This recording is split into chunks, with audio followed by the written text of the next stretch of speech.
In the headlines, South Korea's top court confirms a 9-year prison term for a former left-wing lawmaker for conspiring to topple the government in the event of an inter-Korean war. The South Korean government promises to encourage students to pursue their talents while promoting women in the workforce in its 2015 policy briefing to the president. And the 2015 World Economic Forum kicks off in Davos, Switzerland. Chinese Premier Li Keqiang says that his country's economy is not heading for a hard landing.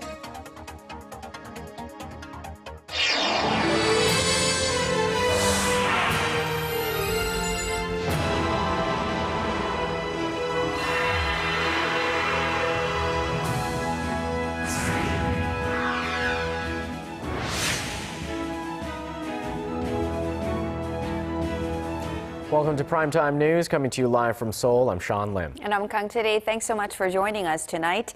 We begin with a much-watched ruling from South Korea's Supreme Court, which upheld a 9-year prison term and a 7-year ban from politics for a former leftist lawmaker. Right, this lawmaker was found guilty of siding with North Korea to overthrow the South Korean government in the event of a war. Our Chi Myung-gil reports on the trial's outcomes.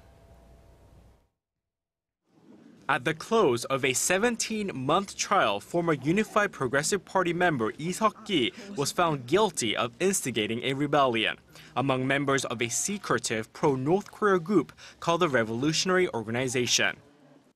Defendant Lee Seok-gi is found to be guilty of instigating a rebellion among members of a shadowy pro-North Korea group. However, he is acquitted of conspiracy charges due to a lack of evidence.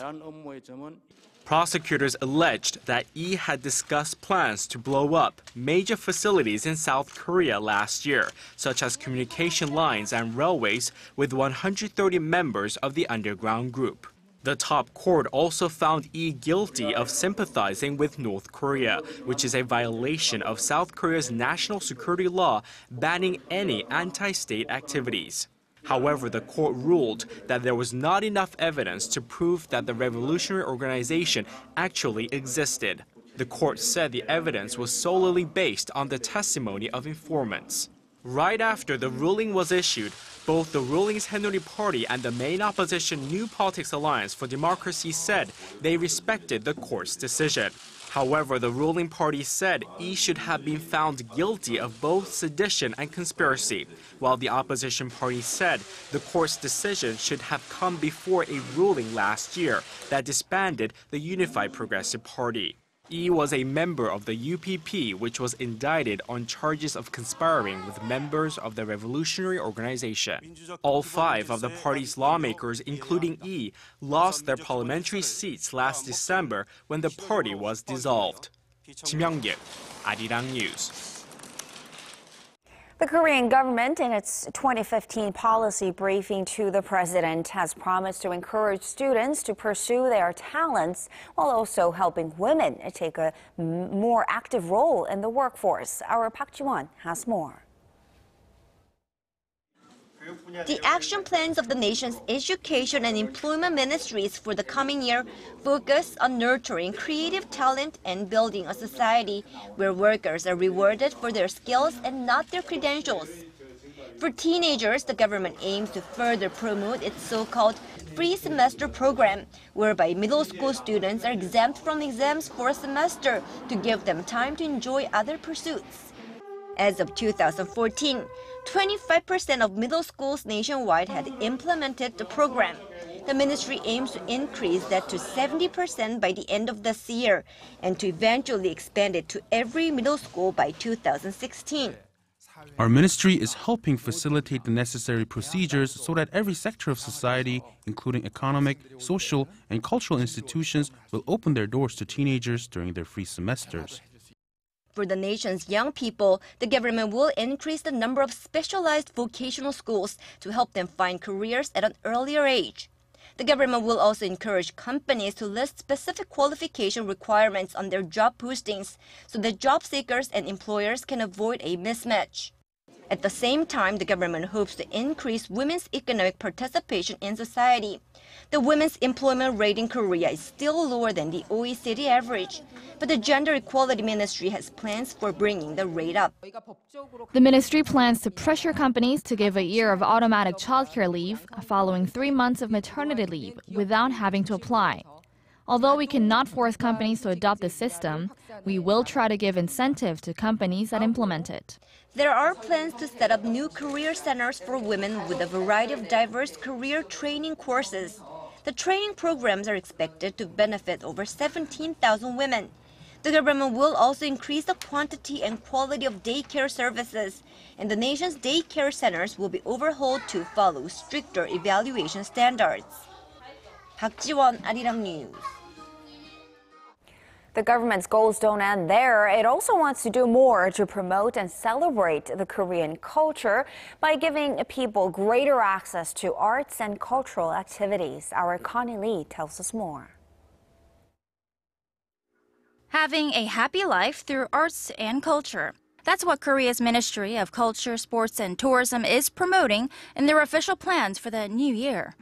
The ministry announced Thursday that one of its major goals is to add more avenues where people can enjoy the arts, especially on the nation's designated Culture Day. Despite efforts to promote this day in its first run in 2014, we found out that the awareness level of Culture Day only stands at 30%. So this year, we plan to bring arts and culture to the people, especially those outside the city or in rural areas. Culture Day falls on the last Wednesday of every month, and on this day you can get free admission or discounts to museums and galleries, and even discounts to concerts or theaters.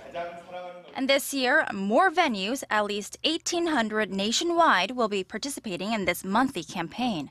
Another goal for Korea is to boost its national image by promoting its arts and culture to the world. According to an annual index of 50 developed countries, Korea ranks 27th in terms of national brand, with people around the world having more positive perceptions of Germany than any other country. One way Korea will try to improve its image is by joining this year's Milano Expo, a 6-month affair in the Italian city where 145 countries will gather to showcase ideas on food, science, and technology. The ministry also plans to spend more on Korea's tourism industry, from $22 billion in 2014 to $24 billion this year. With the new plans now set to go, the government can now only hope that they will contribute to the people's happiness this year. Connie Li, Arirang News, Sejong. The latest round of anti-North Korea leaflets floated in hydrogen balloons across the inter-Korean border earlier this week, and it involved a U.S. human rights group called Human Rights Foundation, and it says it has plans for more of these leaflets and new methods that could involve drones. And for this conversation, the foundation's president, Thor Halvorsen, is joining us right here in the studio. Thank you so much for joining us today. Thank you for having me as your guest. So tell us about your plans and what you're trying to achieve here. Well, the Human Rights Foundation believes profoundly that education and nonviolent methods of peaceful resistance are essential to bring about a transformation towards a free society. And in the case of North Korea, the most oppressive government in the world, a place that holds its people hostage in what is an enormous prison, we believe that getting information into the country to a people that is starved of information, a people that is constantly under propaganda and brainwashing. So leafleting is one way of doing this. There are many methods of getting information in, and those methods include using balloons. So these balloon campaigns have been around for a while. North Korea obviously is not a fan of them, but they've actually said that this gets in the way of inter-Korean relations. Some of these activist groups have said they'll continue unless, in this case, recently, unless Pyongyang agrees to inter-Korean talks. Do you think the civilian groups should pose such ultimatums and get involved where diplomats and the government usually have a hand? A civil society group in a free society has an opportunity to do whatever it wishes within the law, including putting up posters or banners or leaflets or sending in DVDs. That a government is going to start blackmailing on the basis of that tells you a lot about the North Korean regime. You call them these pieces of paper. What do they do on North Koreans? How effective are they? Well, when you speak to North Koreans who have defected, many of them say, when I ask them, because I inevitably ask every defector that I have a conversation with, what started it for you?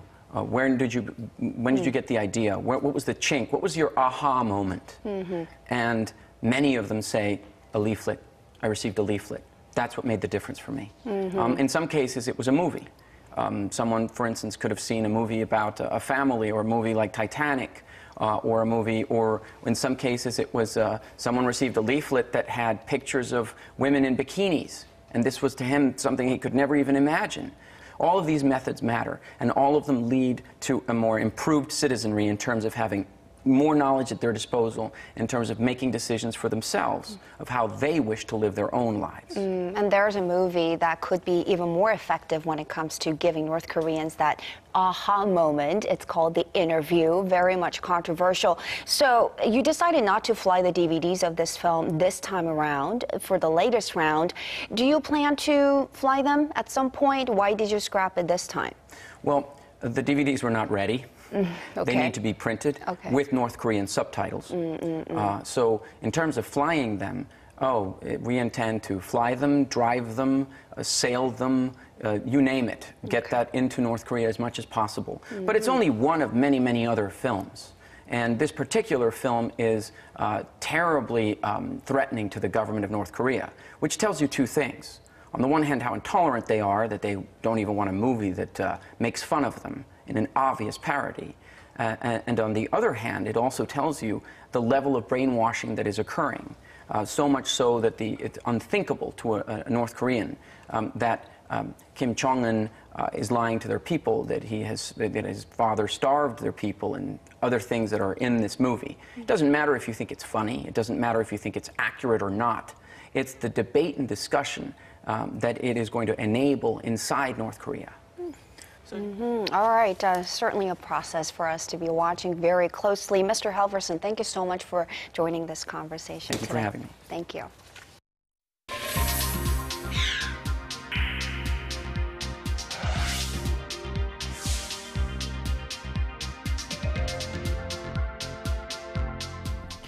With the smartphone market becoming less packed with high-end gadgets due to low-cost competitors, Samsung Electronics launched another low-end addition to its Galaxy line.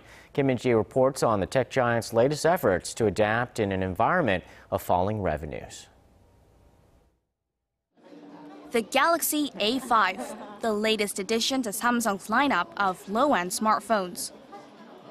You can pick one up for roughly $450. That's about 40% cheaper than Samsung's flagship S series. Despite its lower price, the model still boasts a full metal body and features a 5-megapixel camera and a 5-inch high-definition Super AMOLED display. And the sellers have high hopes.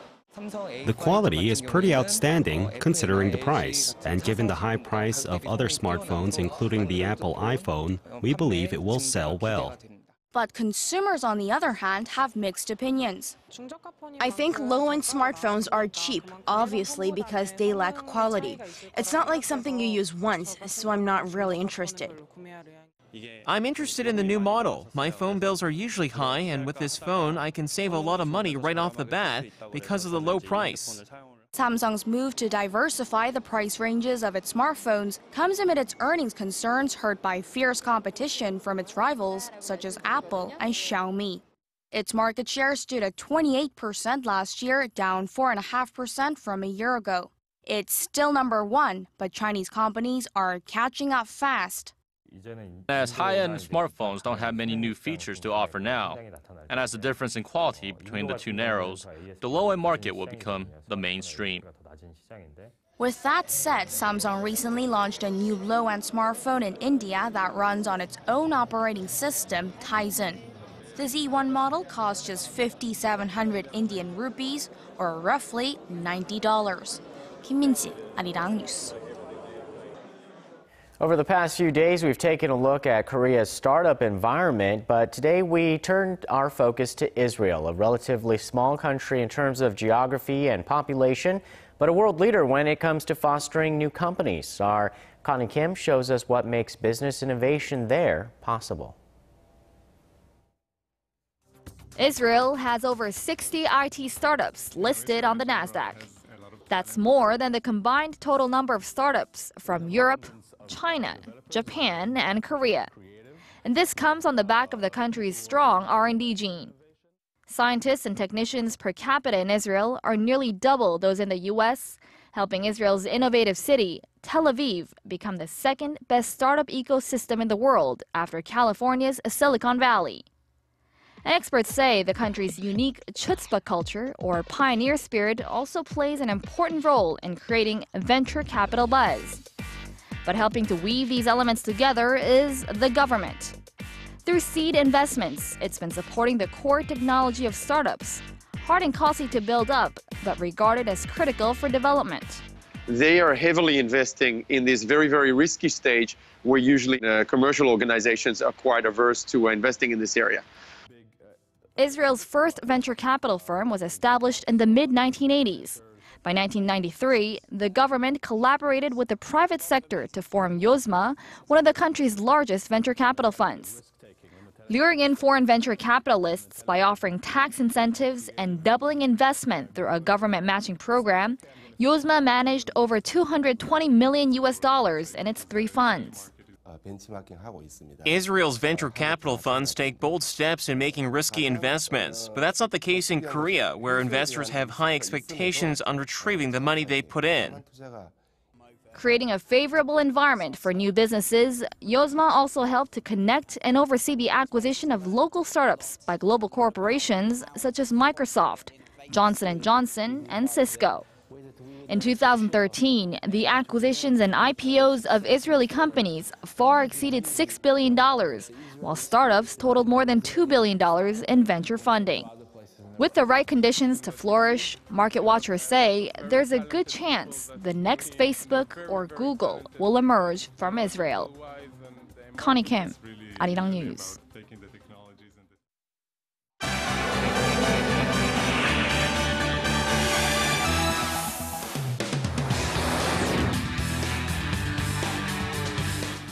International leaders and businessmen have gathered in the Swiss city of Davos, kicking off this year's World Economic Forum. With more, we turn to Paul Yi at the News Center. Paul, I understand the Chinese delegation has defended its latest economic report, which marked the country's slowest growth in 24 years. Were they there to reassure the global community? Well, marking the first Chinese leader to attend the Davos Forum in 5 years, Premier Li Keqiang said that his country's slowdown is nothing to worry about. On Wednesday, he downplayed fears of any regional or systemic financial crises affecting China. This as the IMF is downgrading its growth outlook for the global economy. Our Song Ji-sun has his story. The downward pressure is there, but Beijing will aim for quality and continued growth in the long term. Those were the words of the Prime Minister of the world's fastest-growing economy after the economy failed to meet the government target for the first time. The Chinese economy logged a 7.4% growth rate in 2014, the lowest in 24 years. Seeking to assure global leaders that China will bring more opportunities to the world if it continues to grow at a medium to fast speed for the next couple of decades, Li reiterated that he will pursue a prudent monetary policy and a proactive fiscal policy. It must be noted that the moderation of the growth rate in China reflects a profound adjustment in the world economy, and it is also consistent with the law of economics. More importantly, we have made further progress on structural reforms. Needless to say, the Chinese economy will continue to face substantial downward pressure in 2015. As the world's second largest economy sought to assure investors, the world's largest economy is picking up pace. In a survey by PricewaterhouseCoopers conducted before the forum kicked off, CEOs attending the meeting indicated that the U.S. now seems a more attractive market than China by 38 to 34%. This marks the first time the U.S. has come out on top since the firm started conducting the poll 5 years ago. With the IMF having lowered its global growth outlook to 3.5% this year from an earlier forecast of 3.8%, deflation in the Eurozone, structural reforms, and income inequality will be among the major issues discussed at the Davos Forum this year. 송지선, Arirang News. And staying with the IMF, a latest report from the group shows that free-falling oil prices are expected to take a big bite out of economies across the Middle East and Central Asia this year. The IMF said Wednesday that nations in the Gulf Cooperation Council are forecast to lose about $300 billion in oil export earnings, which represents about a fifth of their combined economy. Oil export-dependent countries, including Qatar, Iraq, Libya, and Saudi Arabia, will be the hardest hit by the more than 50% decline in petroleum prices over the past year. Because of the price shock, nearly every oil exporting country in the region is forecast to run a fiscal deficit for 2015. The IMF expects the surplus oil supply to keep putting downward pressure on prices amid the high production of U.S. shale crude and declined demand from Russia and China. And turning now to the latest on the Japanese hostage crisis, it's been 2 days since the Islamic State group released a video threatening to take the lives of 2 Japanese nationals. With time running out, Chief Cabinet Secretary Yoshihide Suga said all efforts were being made to save the hostages, but described the situation as difficult. He added that his government has so far been unable to negotiate with the IS militants. The statement comes as State Minister for Foreign Affairs Yasuhide Nakayama arrived in Jordan on this Thursday as part of efforts to reach a diplomatic solution to the crisis.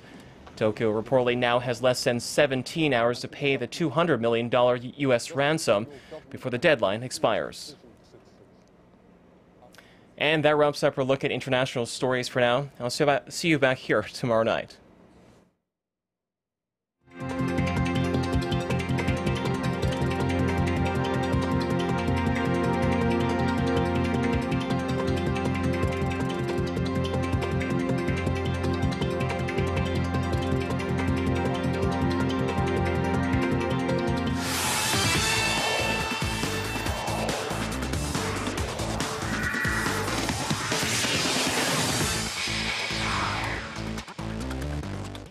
Hello everyone, I'm Stephen Che with the Sports Brief. After almost 2 weeks, the Asian Cup quarterfinals are here. South Korea took on Uzbekistan in the early match. China faced Australia in the evening. And first over to Melbourne, Uzbekistan was aggressive early, but South Korea controlled the pace. The chances were plenty, except the score stayed level 0-0 in the first 90 minutes. On to extra time. With Korea charging ahead, Son Heung-min beat the keeper twice, 15 minutes apart. Korea moves on with a 2-0 victory. And in Brisbane, Australia rode on the back of Tim Cahill's 2 goals, a stunning bicycle kick and a header to take down China 2-0. Quarterfinals continue Friday as Iran faces Iraq and Japan takes on the UAE. And moving on to the live games on the night, first to the KBL hardcourt for the meeting of the 2 top teams of the league. The Mobis Phoebus took on the SK Knights, and Mobis created a 10-point cushion at the half as Moon shined bright. SK made a run in the fourth quarter, but Mobis held on. The Phoebus take over first on the standings. Meanwhile, the KT Sonic Boom faced Anyang KGC, and KT built a 24-point lead early and hung on tight. They get back to 500 with their 19th win. And flying over to pro volleyball for the final matches before All-Star break, starting with the GS Caltex Kicks and the Hunguk Life Pink Spiders. And the Kicks got ahead early but couldn't close it out. Rachel Rourke and the Pink Spiders outplayed the opposition to come back and win the 5-setter. Meanwhile, the Korean Air Jumbos bounced back from 3 straight losses in the 4-set win over the Uri Kart Hanse. The win keeps them at 3rd on the standings. Finally, Real Madrid came in atop the list of the highest-earning football clubs in the world for the 10th straight year. According to Deloitte's latest football money list, the La Liga leaders raked in almost $638 million in revenues in the 2013-14 season. Manchester United jumped 2 spots to 2nd this year. Bayern Munich, Barcelona, and PSG rounded out the top 5.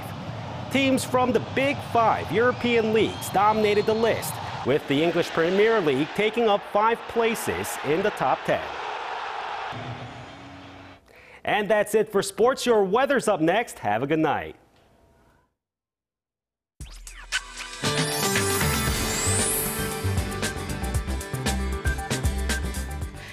I'm Kim Bo-kyung with the latest weather outlook.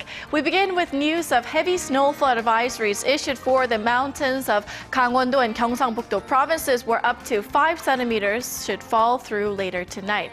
So tomorrow we may wake up to foggy conditions which could lead to hazardous roads, so drivers should be on the lookout.